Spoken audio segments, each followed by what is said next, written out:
Chief, as we committed, I'm here with our chair for APRO and our APRO bicameral members. Hi, Chief Romy.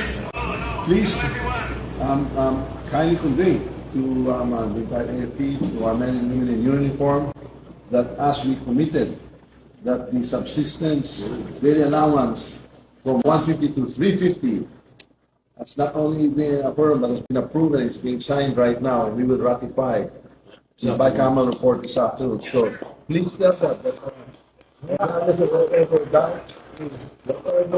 they heard, that's all fake news. Basta nagsalita tayo when we speak.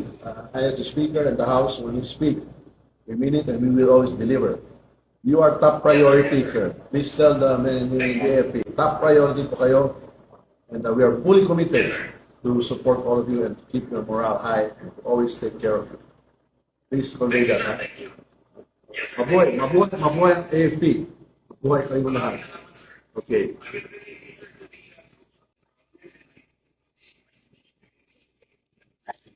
So the decide here in the BICA that will be ratified tonight in the plenary.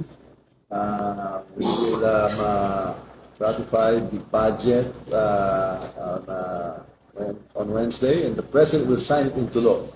That is as good as gold.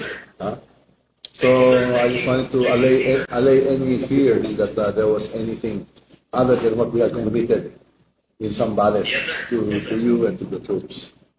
Mabuhay.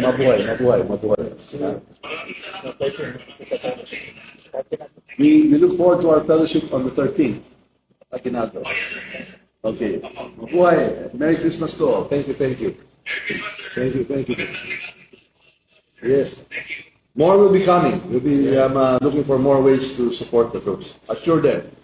We assure them more for next year as well. Thank you.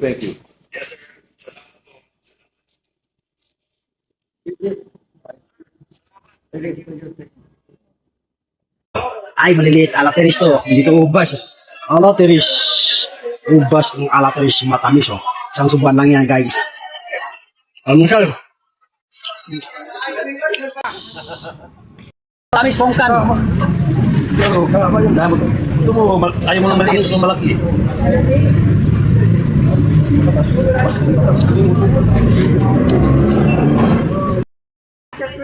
Sitaw.